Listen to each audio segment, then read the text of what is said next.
Hello বন্ধুরা, আজ আমাদের চেন্নাইতে একটা অনুষ্ঠান উপলক্ষে আমাদের ঠিকাদার তিনটি জিনিস উপহার দিয়েছে।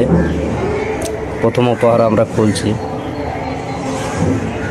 দেখা যাক এর মধ্যে কি কি আছে, দেখবো আমরা।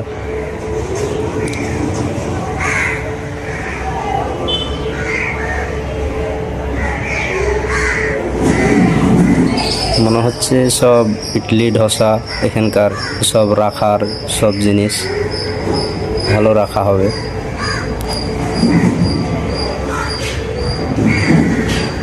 কিন্তু আমাদের দেশে এগুলো কাজে লাগবে না, কারণ আমাদের দেশে ইডলি ধোসা এসব তৈরি হয় না।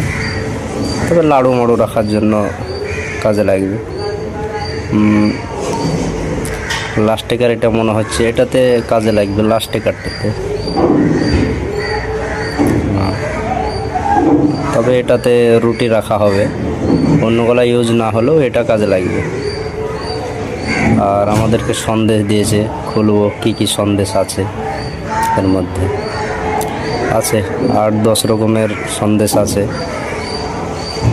ভালোই উপহার দিয়েছে আমাদেরকে, আর 500 টাকা করে সবাইকে দিয়েছে।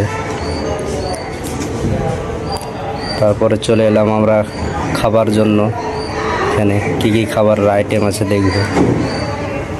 মনে হচ্ছে বিরিয়ানি, কলা, মিষ্টি সব এখানকার বিভিন্ন রকমের তরকারি, পানির বোতল একটা করে, এসব আইটেম আছে মনে হচ্ছে।